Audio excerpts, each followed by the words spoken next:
Halo teman-teman pendaki dimanapun berada. Jadi hari ini kita mau mengulas tentang pendakian di gunung. Jadi pendakian yang udah pernah dialami oleh rekan-rekan pendaki kita nih. Khususnya saya biasanya sering mencak barengnya sama salah satu komunitas pendaki dari Parpala. Nah, seperti apa perjalanannya dan juga keseruan pengalamannya, nanti kalian bisa lihat.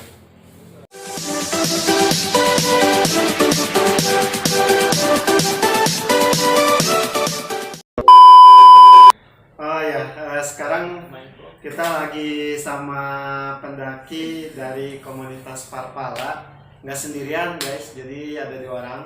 Dan biasanya saya sering nih mendaki sama mereka karena selain mereka juga sudah punya banyak pengalaman di setiap pendakiannya, juga mereka mempersiapkan segala resiko kemungkinan yang akan terjadi di lapangan. Nah, mungkin teman-teman kita nggak tahu nih nama akang-akang yang lagi on cam sekarang, terus juga perkenalan dulu lah gitu. Kalau saya sih udah sering gitu kan, ya, cuman teman-teman kan belum tahu namanya siapa. Coba dari akang sebelah sana. Perkenalkan, nama saya Apip. Itu kalau siang. Kalau malam. Kalau udah lewat maghrib, Apipah. Siap. Biasa dipanggil Kang Apip. Ya. Kalau Instagram ada. Nah, ini di sebelah saya juga ada, ini antara cowok atau cewek ini? Ini nama gua Sahir Kali ya. Gua kalau malam sini. Bisa lihat lah gua sekarang malam di sini. Dilepas ikatan sama gue. Anjir. Nah, nama gunung gua kalau gua ke gunung ini sering dipanggil sama Sandi Sute. Oh, Sandi Sute. Sute itu Nggak apa tahu. artinya? Gak tau gue. Oh, nggak tahu. Orang-orang Bukan manggil kan? kalau orang-orang ke gunung nih, teman-teman gua nih ke gunung pasti manggilnya Sute. Kalau misalnya lagi di sekitaran sini ya paling Sute. Sute juga sih. Jadi yang benar yang mana? Jadi yang benar aja yang di atas. Ya, jangan tegang bang, jangan tegang, santai. Gua udah tegang dari tadi ya. Santai. Kira-kira nih pengalaman gunung yang biasa kalian daki, coba diulaskan dari Kang Apip atau mungkin dari Kang Sute dulu, terserah lah siapa yang mau jawab duluan, bebas. Wah ini. Ente kumaha kan langsung weh. Lu mendaki kemana? Mau kemana, Ceritain. gunung-gunung apa yang udah pernah didaki, terus diulas. Udah gini dah. Ini cerita pendakian di Gunung Gede nih waktu pertama. Kan pertama saya naik gunung ke Tangkuban Perahu, Burangrang. Terus yang ketiganya baru ke 3.000 yang DPL nih kayak Lawu. Nah, terus Udah Lawu, udah selesai. Kita berdua nih sama anak-anak Parpala. Kita ke Gunung Gede. oh, Kebetulan waktu itu bulan Agustus, awal bulan. Itu Gunung Gede baru-baru dibuka. Nah, baru-baru dibuka, kita nikung duluan. Pas udah mau surat itu buka, kita nikung duluan. Langsung lah kita ke Gunung Gede sama anak-anak. Nah, kondisinya itu dulu tuh awal Agustus, kita emang lagi rame-ramenya kan naik gunung, soalnya kan baru di lockdown juga. jadi pas Gunung Gede dibuka langsung powernya, semangatnya langsung muncul gitu ya. Iya. Kan kita udah lama gak naik gunung nih, dari bulan Maret sampai bulan Mei. Nah, Juni kan kita baru ke Lawu. Udah ke Lawu, Juli agak ini dulu. Kita tektokan dulu ke Tangkuban Perahu. Biasa kalau kita kan rutinitas kita kalau misalnya seminggu sekali atau misalnya 2 bulan sekali kita naik gunung gitu, tektok ke yang dekat-dekat. Nah, bulan Agustusnya awal-awal barulah gitu gede. Nah, di situ pendaki emang lagi ramai-ramainya tuh kan. Dulu tuh hampir ada 300 lebih ya. Lebih lah lebih. Iya 300. Nah rencananya tuh dulu kita ke Gede lintas, jadi naik lewat Putri, turun lewat Cibodas. Oh jadi via Putri dulu baru Nah, Cibodas ya. Jadi kita ngakenya di Surken, nggak di Kanambadak. Oh oke. Kan kalau ke Cibodas otomatis kita ngecamp di Kanambadak dulu. Iya kan? betul. Terus kalau via Putri tadi tuh dari mulai awal pemberangkatan misalkan udah dicek ya simaksi dan sebagainya, oke kita langsung muncak aja gitu ya. Terus ngelewatin apa aja sih yang di pos satunya mungkin, atau sampai berapa pos yang ada di Putri? Tahu nggak kira-kira? 5 5 pos ya. 5 pos ya. Nah, gua ceritain dikit nih ya. Dari pos 1 sampai pos 5 itu sampai ke Surken, kita berangkat jam berapa? 10. Pagi itu. Kalau yang lintas. Oh, yang lintas pagi berarti Pagi itu subuh. jam 6 lah. Kita kan ke Cibodas dulu. Cibodas dulu Kita ke subuhnya. Cibodas. Sampai jam 6. Nah, kan jam 6 kita dapat sunrise dulu kan. Jam 6 udah di Putri. Kita kan naik angkot dari Cibodas. Oh iya benar.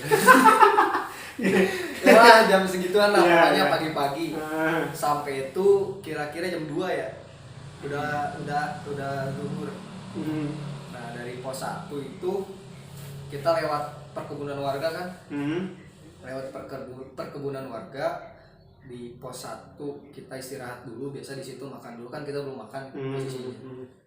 Nah, dari pos Simaksi sampai pos 1 itu wah macet banget cuy.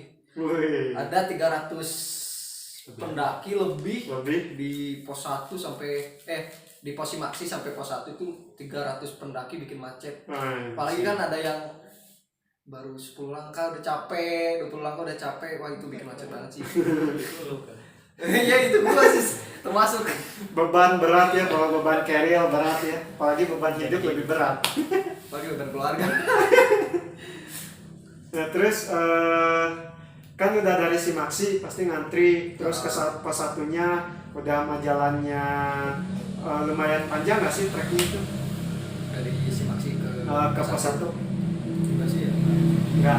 Nggak panjang ya, paling sekitar berapa menit tuh estimasi perkiraan saja? Paling 15 menit 20 menit sih. Kalau 15 menit. Kalau macet. Kalau nggak macet. Treknya gimana? Apa masih landai? Masih landai lah bonus. Oh masih landai. Kalau ke pos 1.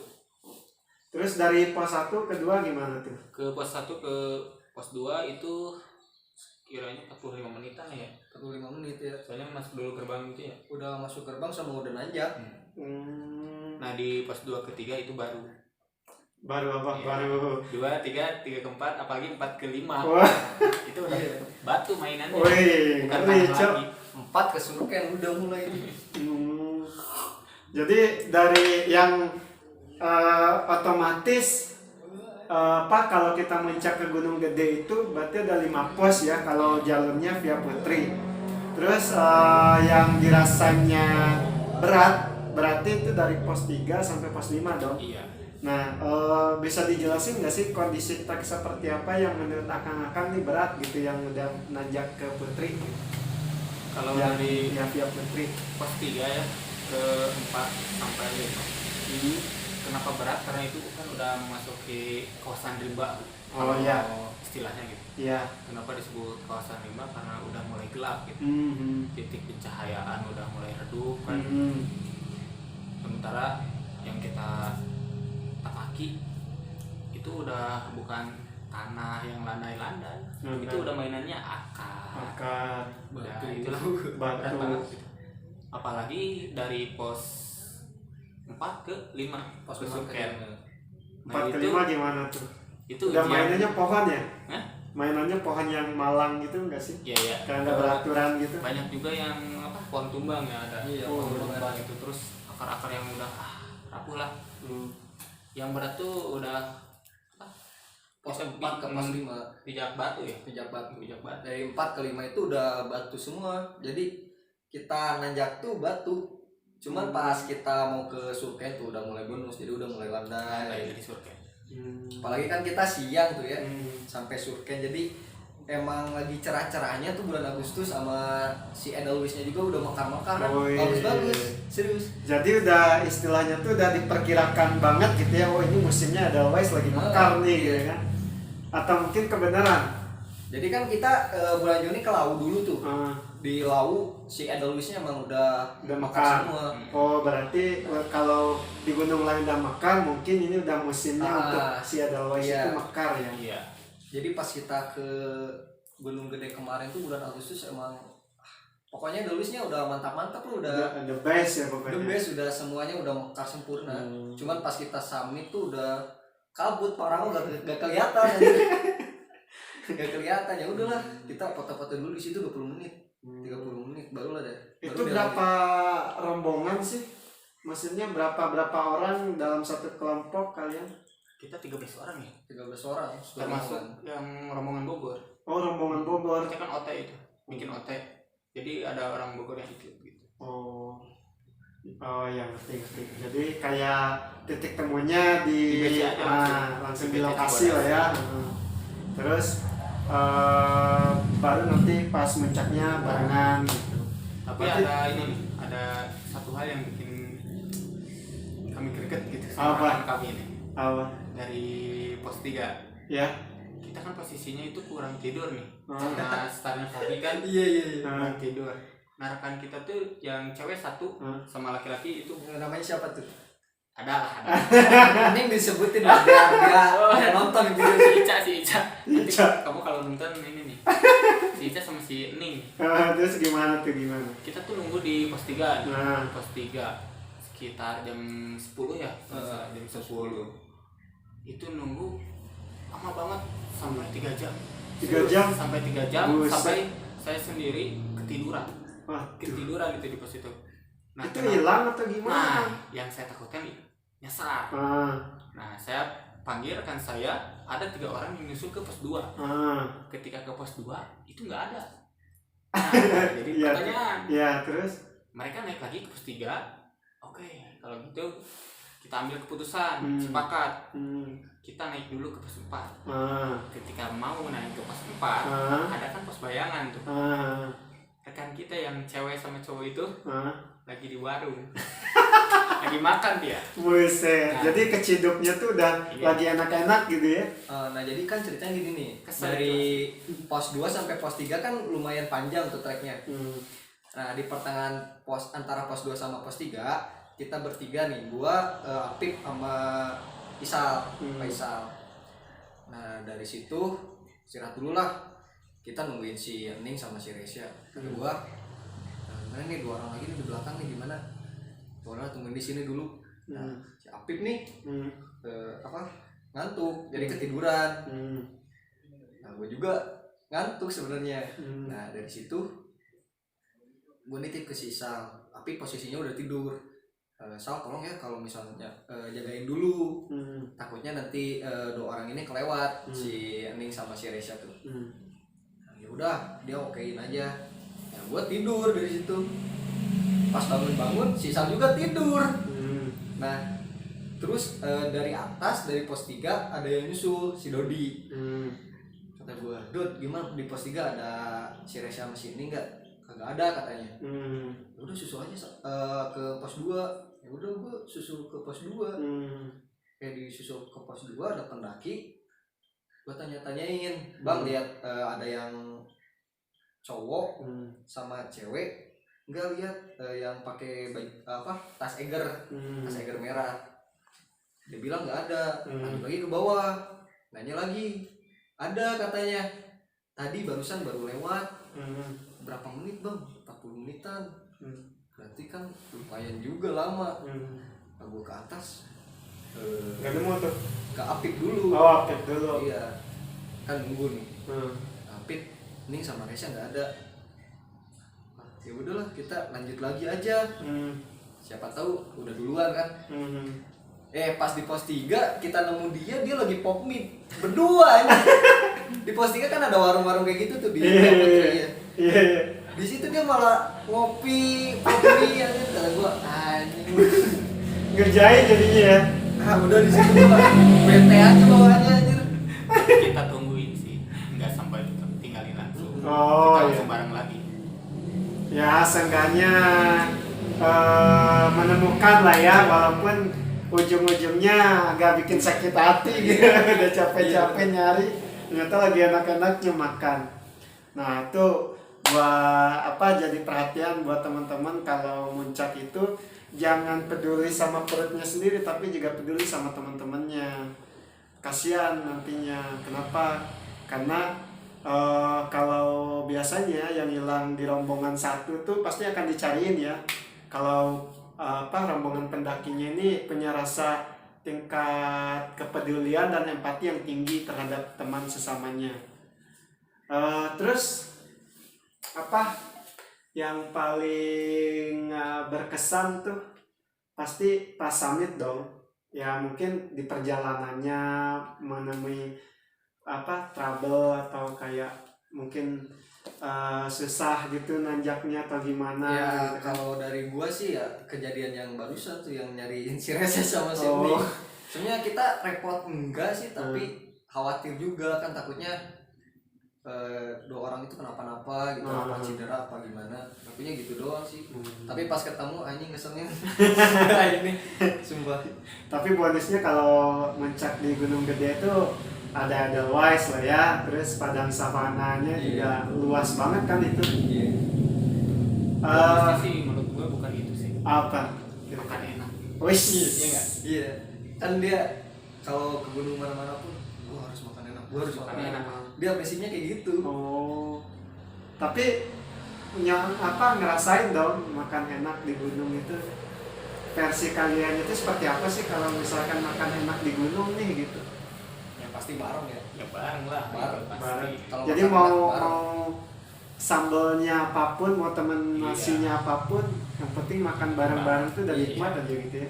Soalnya kan kebersamaan itu yang paling itu tuh yang best. Lu pagi-pagi baku tuh. Iya. Jadi kan kita ini nih ngecamp di Surya Kencana. Di pinggiran banget tuh. Kan ada kawasan-kawasan di Surken tuh. Ada yang di tengah, ada yang di pinggiran Surken, ada juga yang di pinggiran Surken tapi agak dalam. Nah kita tuh kebetulan camping di pinggiran Surken. Nah di situ kan otomatis angin sama suhu hawa gitu kan, Surken kan emang dingin. Iya.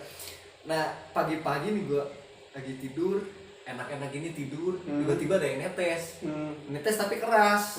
Keras udah itu tengah aja cair dingin gitu, kayak air gimana lah, air es kayak gitu. Pas gua lihat di atas tendanya itu emang ada es, jadi lapisan es gitu, kayak apa sih, kayak salju lah ya. Kaca lah ya. Kaca tapi kayak kacanya tuh runcing gitu nggak sih? Enggak sih. Enggak. Cuman ya kayak gimana ya, kayak kaca tipis. Tipis. Cuman netes. Iya netes kan langsung ke bawah, kan suhu badan kita kan anget. Jadi pas netes dia langsung cair. Gitu. Nah pas gua keluar, kan kalau gua lagi tidur enak-enak, netes gitu kedinginan, langsung bangun lah anjir. Lagi mimpi enak. Nah udah itu gua keluar lihat sekitar lah, udah mulai cerah, sampai sudah bagus lah, jam 6:30 kalau misalnya. Itu masih dingin. Masih dingin sih. Soalnya kabut tipis-tipis juga ada. Ada yang temennya sampai hipo nggak sih atau? Nggak ada sih, cuman itu tenda kita pakai tenda yang gede ya. Tenda yang gede yang kapasitas 15 orang. Oh iya. Pas gua keluar lihat tenda nih, kan gua suka lihat jadi sorotan juga ya. Iya jadi sorotan juga, soalnya kan warnanya juga ngejreng banget ya. Kata orang Sunda mencrang. Mencrang. Iya mencrang banget gitu ya warnanya. Warna biru sama warna oranye. Udah kayak brand sebelah. Jangan disebut. Kita lagi sponsor ya. Bayar. Gue lihat tenda, si tendanya tuh udah dilapisin kayak butiran es. Jadi kayak yang udah es lah. Gua di kalau kayak gitu udah lumayan ya sih, agak kayak seru gitu sih. Kalau dikumpulin bisa. Pakai jadi sari ya. Sehari kasih Bang Zawin emang Bang Zawin. Kalau Bang Zawin lihat video ini, jaketnya buat saya Bang. Ya jadi mungkin itu kesan-kesannya selama di Gunung Gede lah ya. Via Putri. Ya mungkin treknya kalian udah tahu sendiri guys, kalau treknya tuh ya dari pos 3 ke 5 itu siap-siap aja tuh dengkul sampai tapi emang ada yang lebih parah lagi. apa? Ketika kita di puncak gede tuh, kita kan turun lewat Cibodas, otomatis ngelewatin tanjakan setan. Oh iya. Itu ngeri banget. Serius. Itu tanjakan setan itu apakah emang ada mistisnya atau cuma nama doang? Enggak sih, sebenarnya gini ceritanya versi gue nih. Setan banget sih. Iya. Kalau misalnya gue di jalan terus Nah, tiba-tiba udah ke kawasan tanjakan setan. nah, Kenapa sih tanjakan setan? Pertama gue lihat, wah ini tanjakan setan banget. Saya gimana ya, patungnya gini banget, apalagi batu. tuh. Jadi kayak, wih ini gila nih gitu kan? Gila, setan emang. Hampir 90 derajat. Hampir 90 derajat. Sampai pakai webbing. Tapi ada titian tali nggak sih? Ada ya. ada titian tali banyak sih. Jadi agak membantu juga lah ya. Itu pas naik atau pas turunnya? Turun lah. Turunnya enak dong, nggak terlalu Itu ribet. lebih bahaya turun sih. Oh, menurut lebih saya. bahaya turun ya. Karena licin bahaya. Oh licin. Nah itu buat teman-teman, kalau nanti ke tanjakan setan minimalisir resikonya, karena kalau dilihat dari talinya masih layak nggak sih untuk dipakai? Soalnya nggak satu sih, ada 5 ya. Ada 5 tali. Oh ada 5 tali, tapi masih Kuat. kuat lah ya. Nah itu kalau pengen nyobain nih di Gunung Gede ada yang namanya tanjakan setan. Nah di tanjakan setan itu tuh mungkin vertikal lah ya, bisa dibilang vertikal lah ya, karena emang 80 derajat lah. sekitaran itulah. Jadi jangan sampai kalian nanti pengen nyobain nih ke tanjakan setan tapi merasa diri tidak kuat untuk melaluinya, mending jangan. Cukup untuk orang-orang yang udah pro di bidangnya aja. Kalau misalkan kalian punya nyali tinggi terus ilmu dasarnya juga mumpuni, ya boleh untuk turun. Tapi emang harus dilewatin sih. Kalau nggak dilewatin gimana kita bisa turun anjir. Oh gitu. Apalagi kalau kita nanjak, kita lewat mana lagi kalau nggak lewat tanjakan setan. Jadi tanjakan setan itu wajib lah. Iya, tapi minimal ada satu orang yang udah ahli di bidangnya lah ya, untuk ngejagain gitu kan, meminimalisir resiko. Kalau misalkan semuanya belum pengalaman terus tidak tahu resiko yang akan terjadi, bahaya juga. Minimal kita bawain karyanya dulu ke Nah bawah, itu. biar nggak double beban. Nah, iya. Jadi ketika turun udah enteng aja gitu kan, bawa badan doang gitu, paling lihat pijakan sana sini gitu. Nah itu guys untuk pendakian di Gunung Gede. Sekali lagi buat kalian yang mau muncak ke gunung-gunung nih, saya saranin sih emang enaknya di Gunung Gede. Kenapa enaknya di Gunung Gede? Kalau via Cibodas itu jalurnya udah enak, udah tertata rapi karena udah dicor ya, dicor pakai batu-batu gitu ya. Ada kayak sauna juga ya. Nah itu sauna itu kayak dikasih pijakan kayak anak tangga gitu guys. Terus juga disediain shelter juga ya di setiap posnya. Di setiap pos itu disediain shelter. Terus ketika kita melewati setiap posnya itu, kalau tidak salah ada air panas juga ya kalau di Cibodas ya. Ada rute yang diairi oleh air panas ya jalurnya. Nah itu enak juga tuh kalau kalian mau berendam, tapi ya harus waspada, benar-benar waspada. Jangan karena ingin berendam di air hangatnya atau di air panasnya sampai-sampai kalian melupakan keselamatan diri kalian sendiri. Itu nggak boleh seperti itu. Untuk melakukan hal yang egois tapi malah berakhir dengan cedera ya, tragis. Nah itu nggak disaranin lah kalau kalian terlalu mengedepankan ego. Terus di kandang badak juga luas lah ya areanya. Luas banget lah ya. Tapi nggak seluas kayak. Oh iya. Memang sih. Jelas itu. Jelas. Berarti cuman kegedenya doang nih, puncak gedenya, nggak ke Pangrangonya gitu? Karena nggak keburu ya. Keburu sih. Oh. Jadi cukup dengan muncak di Gunung Gede aja udah merasa terpuaskan lah ya, terpenuhi tujuannya dan juga teman-teman serombongannya juga selamat sampai tujuan ya. Sampai ke rumah, terus membawa kenangan-kenangan dan cerita-cerita lucu mungkin selama pendakian gitu ya. Tapi ada momen yang bikin saya gimana ya, ketika sampai BC Cibodas ya. Iya. BC Cibodas itu kan kemalaman terus dibelokin bukan ke jalan yang seharusnya. Kita sampai dan kita udah prepare mau pulang, sedangkan kunci kendaraan nggak ada ya. hilang kunci kendaraan. Terus gimana Nyari tuh? kunci kendaraan udah sampai 2 jam apa sejam. Jadi Ketemunya di mana tuh? Jadi gini, kita udah pasrah, udah 2 jam, walaupun coba tenang, yaudahlah, jebol aja. Ya, dijebol kebetulan kan rekan-rekan bisa tuh ke ahli mesin lah. Iya. Kita jebol. Bukan maling ya guys ya, ini emang Nyala, temannya dalam pendaki ini ahli dalam teknik mesin, jadi tahu gimana caranya untuk ya setidaknya daripada pulang ngedorong motor lebih baik ya menjebol motornya sendiri gitu. Bukan motor orang lain tentunya. Kita udah nyala, kita berangkat lah sekitar jam 10-an ya, 10 malam. Iya, 10 malam. Kita dari Bogor langsung harus ke Bandung jam 10 malam. Tapi istirahat dulu, makan dulu ya. Makan dulu, udah sampai rumah, selamat semua lah. Alhamdulillah. Besoknya baru ketemu tuh kunci. Setelah saya ke bengkel. Jadi ketemunya di mana Saya itu? ke bengkel dulu nih besoknya tuh.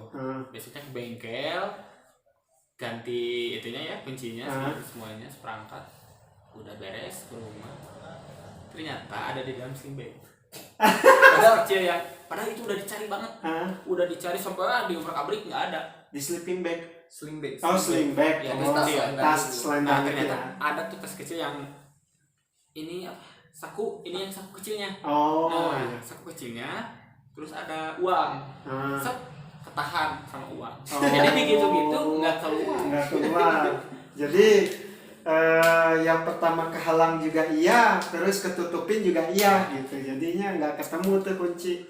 Parah sih, Pak. Emang sih efek capek juga sih. Teledor. Ya, itulah guys. Buat kalian ya emang sih di setiap gunung itu kita punya banyak cerita ya, terus juga punya banyak kekonyolan-kekonyolan yang sebetulnya itu nggak disetting, ngalir aja gitu. Kalau lagi konyol di gunung tuh ya udah sekonyol-konyolnya, kadang apesnya juga ada. Nah ini komplit guys, apesnya dapet, terus dikerjainnya juga dapet, terus juga pengalaman di gunungnya juga dapet. Jadi tunggu apa lagi gitu buat kalian yang belum pernah muncak sama sekali, khususnya yang baru-baru mendaki, tentunya bisa menambah informasi lagi nih, menggali lebih dalam bagaimana nanti saya akan melakukan pendakian di Gunung Gede. Itu aja sih, itu aja buat teman-teman. Jangan lupa ya di komen, di like and subscribe. Tapi Ya satu pesan sih, apa? ini ya, ketika kalian mendaki, tolonglah perhatikan teman-teman kalian. Nah itu penting. Soalnya ketika saya turun tuh ke Cibodas, ada rombongan dari Tangerang ngebiarin rombongannya itu yang satu orang yang pincang kakinya karena kena engkel, dibiarin aja, suruh bareng sama rombongan kita. Sedangkan kan itu bukan tanggung jawab kita. Iya. Nah jangan sampailah kita meninggalkan walaupun itu satu orang, jangan sampai. Nah itu Kita naik bareng, turun bareng. Iya. Itu amat-amat tidak disarankan buat teman-teman meninggalkan temannya. Jadi tolonglah kembali kepada empati dan simpatinya kepada teman-teman yang sekiranya kita sependakian dengan orang yang kita ajak. Jangan sampai abai dengan apa yang jangan sampai abai terhadap kondisi fisik yang dialami oleh teman kita gitu. Karena kita ini membawa nyawa orang gitu. Kalau misalkan kita pulang terus orang itu kenapa-napa, yang disalahin ya tetap sekelompok itu. Iya betul. Ya nggak sih? Nah itu, jadi buat teman-teman, sekali lagi saya mohon dalam setiap pendakian peduli kepada temannya ya. Saya sendiri aja yang tidak kenal dengan pendaki yang lain, tapi masih sempat-sempatnya untuk menanyakan kabar, keadaan teman-teman pendakinya, terus dari mana wilayah asalnya. Minimal ketika terjadi hal yang tidak diinginkan, kita punya orang yang dapat membantu kita di sana. Karena di gunung tidak ada yang namanya rumah sakit. Jadi harus pintar-pintar mengurus diri sendiri. Yang ada Itu aja sih. Pada. Ya, itu aja buat teman-teman hari ini. Sampai jumpa di video selanjutnya. Dadah.